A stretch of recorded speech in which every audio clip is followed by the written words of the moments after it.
جوهرة اف ام. الدنيا وما فيها. ليكي من الفجر احنا نرجعوا نتقابلوا معكم من داخل استوديو جوهرة اف ام. يحضر بحذنا ضيفنا ماجد الحاج علي الاستاذ المحامي الناشط السياسي. ماجد مرحبا بك. وبيك عايش. مازال معنا بالتليفون سي عبد الوهاب الهاني. سي عبد الوهاب، نحب نرجع ناخذ من عندك تعليق على لقطة واحدة في البوز الكل، هي لقطة وليد البناني البارح وقت اللي قال الاخوانجية هما كيما الكورجية كيما السكرجية. نحب من عندك تعليق كناشط سياسي اليوم. خلينا ننطلقوا من الأحداث الأخيرة، هجوم بارد وتداعيات ثم مسيرة مناهضة للإرهاب فيها وعليها الحقيقة من الشكل والتنظيم وغيره. بصفة عامة قراءتك كناشط شعب اليوم تنشط على مستوى السياسة، كيفاش تقرأ المشهد هذا الكل والمعالجة اللي قاعدة تصير مع الإرهاب؟ هي تو العملية نتاع باردو معناها مش بالشكل هذايا ولا مش في المنطقة هذية كانت منتظرة. معناها كان الناس الكل عارفة اللي فما بلد عندنا، فما أرقام، فما عباد مشات جاهدت في سوريا ورجعت، فما فكر تفكيري، فما جهادية سلفية جهادية. الناس كل منتظرة، فما تهريب، فما سلاح حوس البلاد، الناس كل منتظرة عملية. ودار فما حاجة تو معناها الفدير تو الأمن كي خدم، معناها صارت الإعلان على عديد من العمليات التي وقع إحباطها. معناها هذا جد في سياق العمليات لسوء الحظ هذه ما حدوش.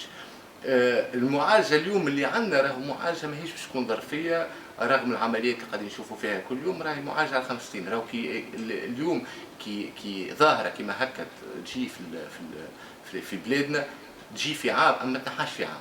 راهو مش كي نقول نحن مش كي تدخل الحمام كي يخرجوا، راهو كي خلينا نحن سمحنا باش يجيو شيوخ وباش تكفيريين باش الفكر هذايا يمشي في بلادنا. راهو عمليه ماهيش سهله، راهو فكر هذايا ضرب في البلاد، نشوفوه في وشفناه في المظاهرات ولا الاحتفالات ولا غيرها ولا تسميوها اللي عملوها انصار الشريعه وغيرهم وقت كان مسكوت عليهم. هذايا الكل فين مشى؟ بطبيعة الحال هذوما العباد اللي اليوم مولت الارهاب في سوريا، مولت الارهاب في ليبيا، مولت الارهاب في العراق، واللي اليوم قاعده تعمل في الارهاب في تونس. وهذايا لازم ننتظروا اللي العمليات هذه النسق نتاعها باش يتواصل. ان شاء الله الامن معناها باش يتواصل، على الاقل المحاولات ان شاء الله الامن يحبطها. والظاهره هذه اليوم هذه ظاهره قبل نسميوها القاعده واليوم نسميوها داعش. هذه انا في نظري حكايه قوالب، معناها كل مره نجيبوا قالب جديد. راهو هذا فكر موجود من قبل القاعده ومن قبل داعش، سميه شو تحب تسميه. اليوم الحل الوحيد هو بالنسبه للدوله تمنع الفكره هذه باش يدخل للشباب نتاعها. اليوم حصل اللي نحن خلينا عباد موجودين في التلفز، فيديوهات موجودين يتكلموا ويكفروا ويدعوا للقتل الكل، كانوا يجوا لتونس ويقع استقبالهم استقبال الرسمي، ووجوه سياسيه تقعد معهم الى اخره، ويعملوا في محاضرات. طيب انت مع الراي اللي يقول وجابه الفكر بالفكر وجابه الحجه بالحجه، او مع انه قص الراس تنشف العروق في دولة ديمقراطية تحترم؟ تحب نحللك تحب نجاوبك في كلمتين؟ جاوبني في كلمتين باش نرجع لك بعد. قص الراس تنشف العروق، حتى نرجع لك علاش. خلينا ناخذ عبد الوهاب الهاني بالتليفون معنا. سؤال على دليل تجاوبنا عليه ان شاء الله على قريب، وقت اللي نسالوها اين فرسان ما يسموهم على الاقل بعض المواطنين بفرسان اعتصام الرحيل. ماجد نرجع لك في تعليق على سمعته من عند المواطنين ما يفلتوا حتى شيء في الاخر. وحاجة مهمة انه لليوم رغم اللي قاعد يصير الكل انه المواطن ما يسش ويتبع في السياسة ويحاول يفهم بلاده وين ماشية، هذا من باب الوطنية اكيد.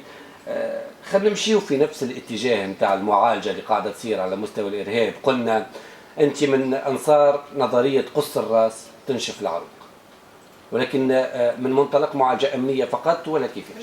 شوف، اول حاجة ماهيش من منطلق معالجة امنية، وسامحني حتى السؤال غلط. انت تقول لي في مواجهه الفكر. انا فكر باش نواجه.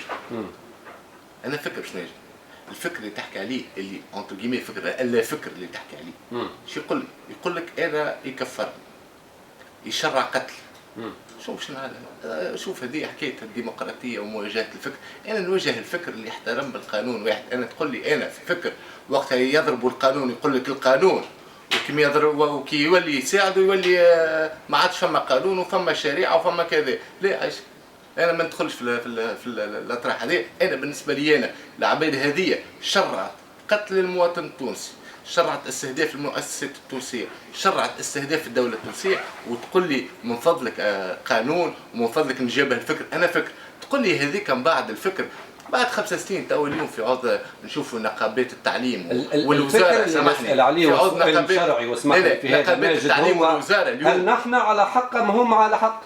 وانا حطيت روحي مع نحن معناتها بعيد على كل ما يسمى بالموضوعيه. يا اخويا الاغلبيه على حق وانا من الاغلبيه. باهي انا ما عندي انا قانون في البلاد، هو مخالف القانون ولا انا مخالف القانون؟ دخلت على داره وقتلته، دخلت على داره وجبرته على حاجه، توا ماهوش واحد هذاك. توا هذايا عباد دمك حلال وتقول لي انت جابها الفكر بالفكر.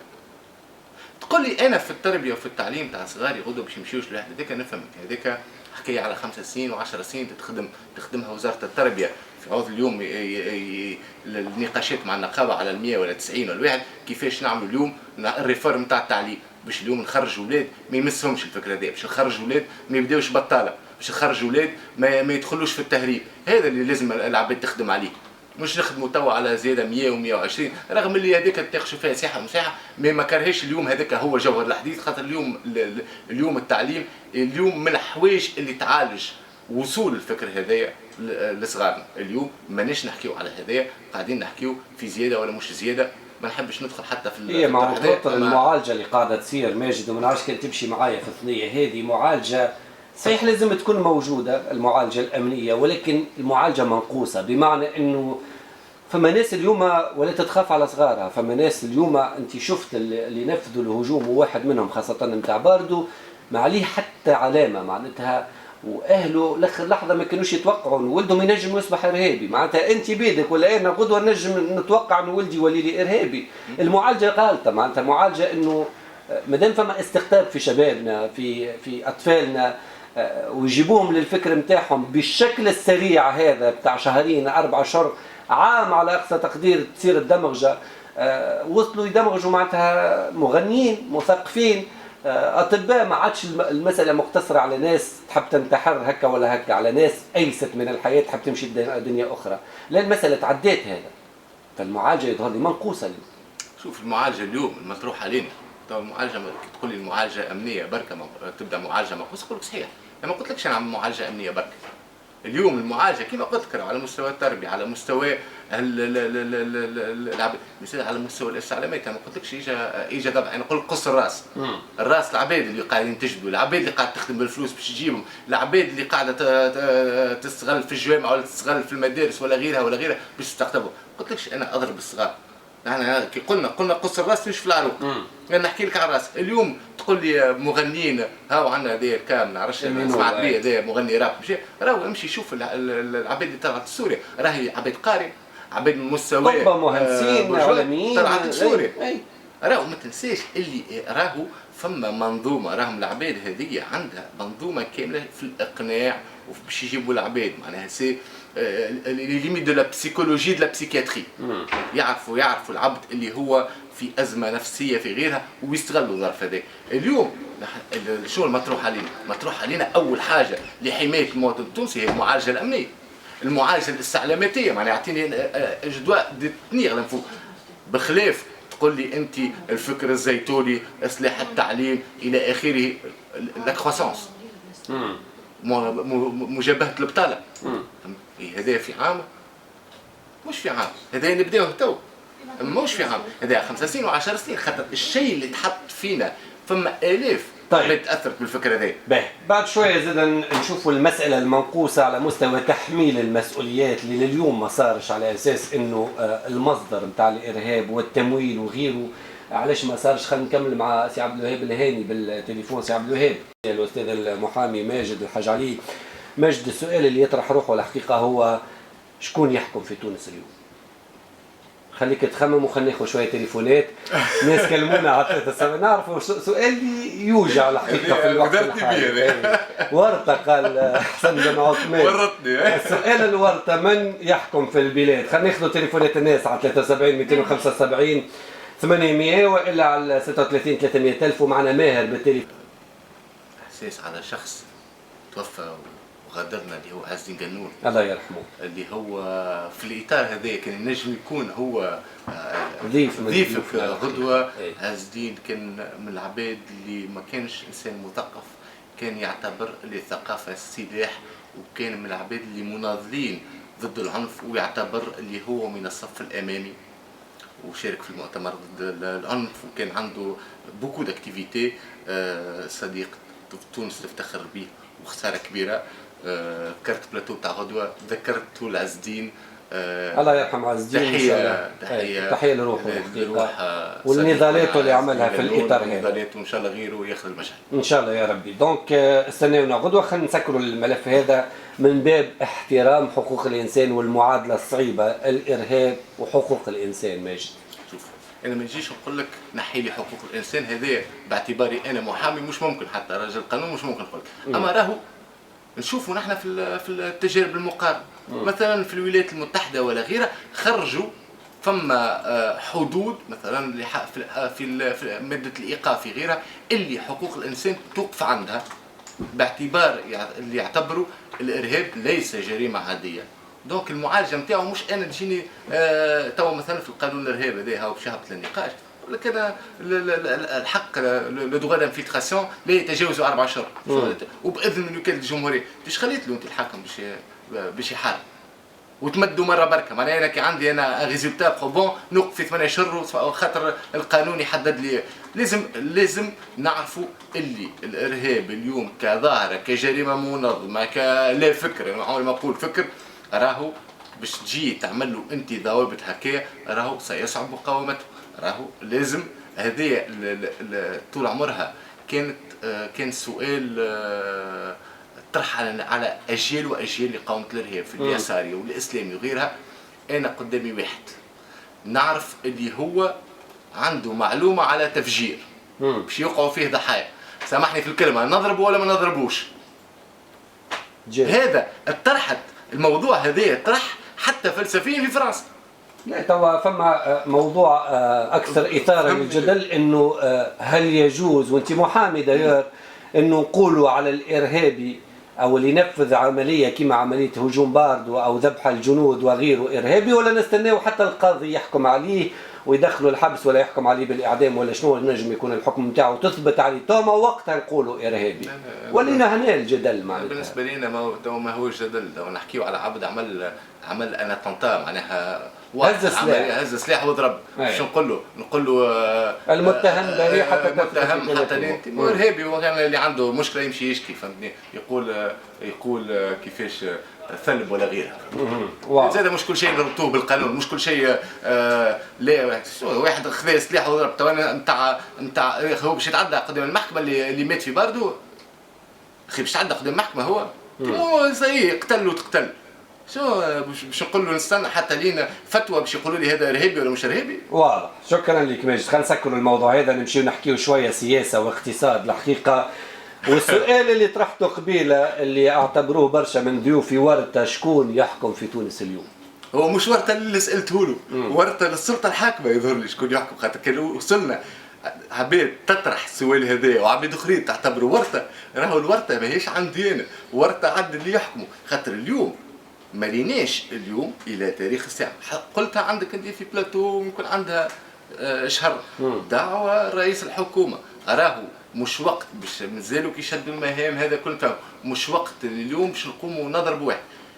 اليوم اعطيني انت سياستك العامه بوضوح، اعطيني سياستك الاقتصاديه العامه بوضوح، اعطيني سياستك النقديه. قاعدين يقدموا في الاولويات والنقاط اللي باش تتعالج ال5 وال10 الاولى وال100 يوم وغيره، ماشيين في الاستراتيجيه هذه تقريبا. انت ريت، انا ما ريتش تحديد سياسات عامه. نقولكش انا واحد سياسات عامه اقتصاديه. انا نعطيك مثال جبدنا عليه توا الواحد اليوم، جبدنا عليه في الكواليس. اليوم وضعيه البنك المركزي يحدد السياسه النقديه تاع البلاد، ويحدد لانديتمون تاع لي بنك، ويحدد معناها القطاع البنكي اللي هو عنده اهميه قصوى في تونس.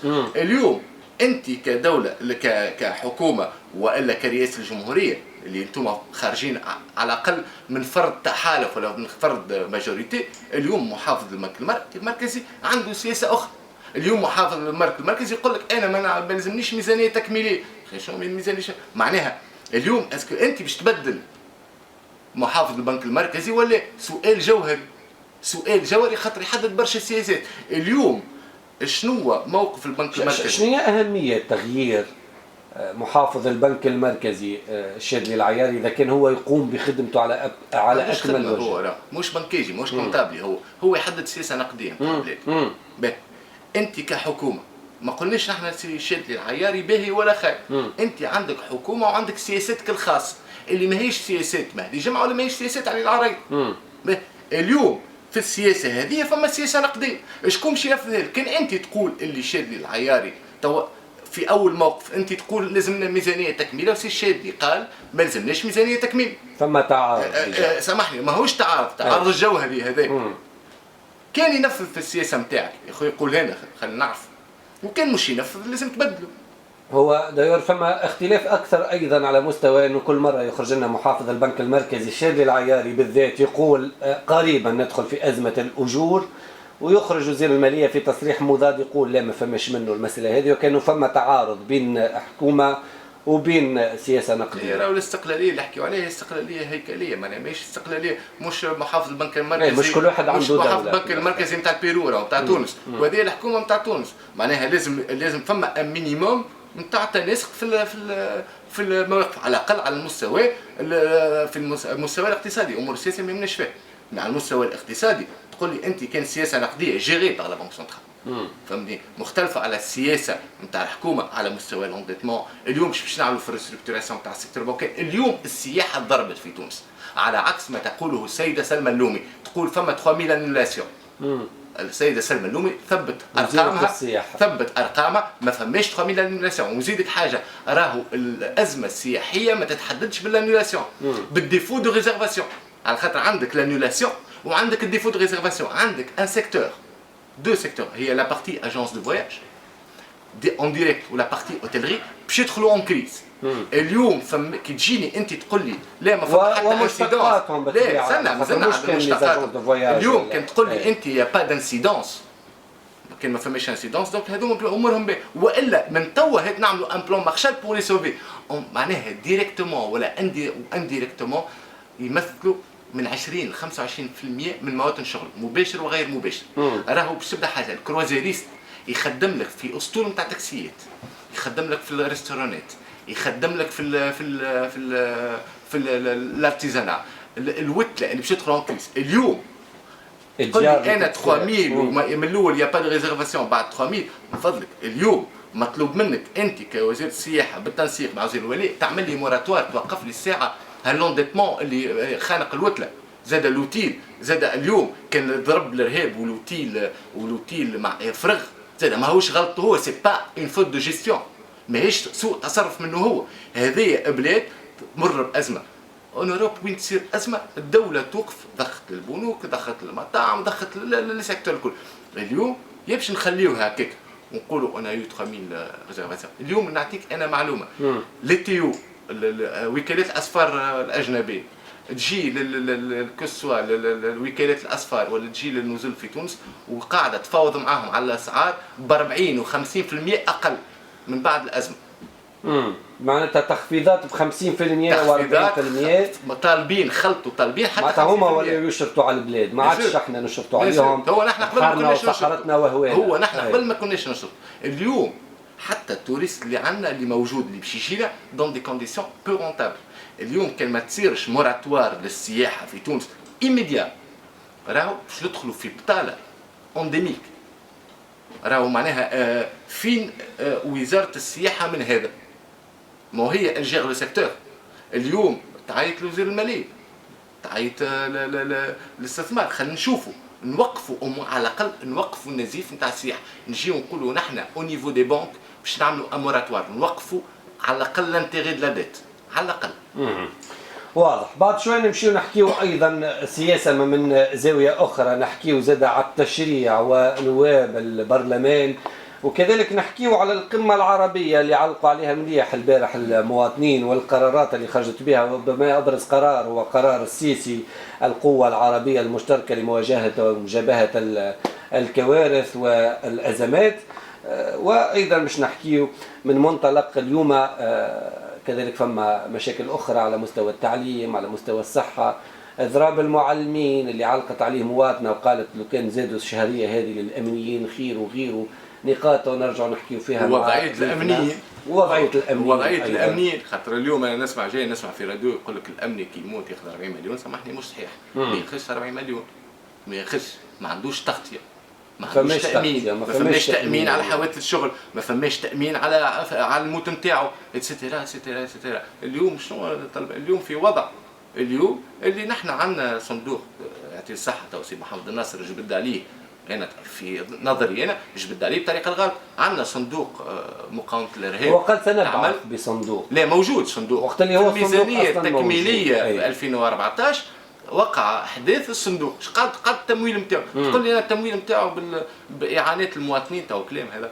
باش نرجع للنقطة هذه بالذات بعد جسم نسمعوا الكلاشانفو مع مالك وجهاد، نرجعوا حكاية التمويل منين ينجم يجي، وقت اللي محمد الناصر رئيس مجلس نواب الشعب يقول التمويل ينجم يجي من المواطن اللي ممن بأهمية الأمن. أنت شنو تقترح على محمد الناصر وين غالط محمد الناصر راجعين بعد الكلاشانفو؟ جهاد ومالك هذه الكلاشانفو. احنا نرجع معكم مع ضيفنا ماجد الحاج علي وايضا عبد الوهاب الهاني رئيس حزب المجد بالتليفون. ماجد معناتها وقفنا عن نقطه مهمه برشا، حكايه الصندوق لتمويل مكافحه الارهاب المقترح على الاقل اللي قلت لي انت موجود داير من قبل، ولكن يصر رئيس مجلس نواب الشعب محمد الناصر على اساس انه يقول هذا الصندوق لابد من تمويله من المواطن الوطني الشريف اللي يمن ببلاد امنه.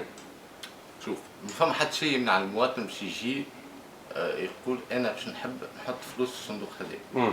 هذه اليوم ما نجموش نعملوا صندوق مقاومه الارهاب بهذا يحب وهذا ما يحبش، هذا باش يعطي 10,000 ولا 20,000 وهذا يقدر وهذا ما يقدرش. نحن اش عندنا ان بوزوان، نحن ليش عاملين الصندوق مقاومه الارهاب؟ على خاطر فما نقص في المعدات والتجهيزات باش نحاولوا اون كومبونس الميزانيه نتاع ودار. تشوف انت حاجه الصندوق ماهوش تبع وزاره الداخليه، ماهوش تبع وزاره الدفاع، ماهوش تبع وزاره الماليه، تبع الوزاره الاولى باش ينجم لو بودجي بو اتر افيكتي كو سوا للديوانه. الديوانه عندها واحد للاسلاك وتحضر فيه الاسلاك. شو المطلوب؟ مطلوب الساعه وزير الاول باش يخرج امر في التمويل نتاعو، هو وقع احداثه بالقانون، اما التمويل نتاعو ما يتعداش على المجلس راه بامر من الوزير الاول يقع التمويل. نحن اش عندنا تجارب مماثله في الصناديق، جبدنا عليها صندوق الوقايه من حوادث الطرقات. الكيتونس نتاع لاسيورونس تدفع 5000 على الكيتونس تاع لاسيورونس، تجي فاش تعملها؟ مثلا في الوتله اللي عنده ماسيورونس يدفع 10,000 الكيتونس. المعامل اسوري سكون ابيل لي سيكتور ريسك. عندك تمويل من لي سيكتور ريسك اللي هما لي فواياجيست. اليوم باش تشري بي دافيون، تذكر الطياره ب 400,000 باش تدفع 405. حكايه فارغه، لكن تمثل المجموع ينجم يلم مبلغ مئات المليارات. فما مقترحات دي تاكس جدد معناتها ينجموا يتحطوا، هما سي دي تاكس سيركونسونسيال، معناتها تاكس يتعمل ومن بعد يتنحى لمده معينه، لمده زمنيه. انا في قراءتي 5 سنين لا ميزاجور. هذا سي نورمال باش نطلبوا من العباد من لي بروفيسيونيل باش يحطوا ليه. حاجه اخرى كي تبدا عندك صندوق اسهل ياسر باش تطلب الدعم من برا، خاطر كي يجيك يعرفوا افكتي، يعرف اللي الدعم هذا ماشي لمقاومه الارهاب، ماهوش ماشي لحاجه اخرى والا مش ماشي للشهر. فما حاجه زاد اللي انت قلت لي على اللي دخلت قالت على التعليم وهذا. اليوم وضعيه الامن نهار كامل نحكيو عليها. تعرف عندنا عامين نحكيو على فرض عمليه اليوم ما صار منها شيء. الامني اليوم غير مؤمن، يصير حادث ما هو عندوش تامين، يموت ما عندوش تامين، معناها عائلته باش يخلي بو صغار عائله في جرته. وداير نعرف انه اغلب الامنيين الحقيقه من وسط متواضع اضعف ايمان نجموا نعملوه يا خويا. في عوض تعملوا زياده نقص شويه في الزياده وعملهم تامين، عملهم تغطيه. غدوه يخرج ريتريت يكون في وضعيه محترمه، عنده اكسيدون في وضعيه محترمه، يمشي يداوي في وضعيه محترمه. مش معناها اليوم اللي هو نشوفوها ويتقتلوها ويضربوا، راه بخلاف الحوادث العاديه، راه في التدخلات العاديه راه قداش من امن يقول لك يجي في مركز واحد باعث راه بيضربوا، فهمتي، تراسيلو 10 ايام راحه وغيرها مع المهربين مع العشرة مع السكرجيه الديوانيه كيف الحرس كيف هذوما الاسلاك المسلحه بخلاف الجيش لازمهم على الاقل مينيموم تاع التامين. اليوم الديوانه يظهر لي عندهم، اليوم وزاره الداخليه اعوان وزاره الداخليه ما عندهم حتى تامين وحتى تغطيه اجتماعيه على مستوى الحوادث وعلى مستوى الموت في السيرفيس كما هذا. وهذا قاعد يتناقش على امتداد عامين ولليوم مازال ما فما حد شيء. فما نسمع في ديزانتونسيون اليوم وكهو ناويين، ما الفعل يجيبوا ربي. داير راجع لك ماجد، خلينا ناخذوا عبد الوهاب الهاني نسالوا الحقيقه الجوله. جوهرة FM، الدنيا وما فيها.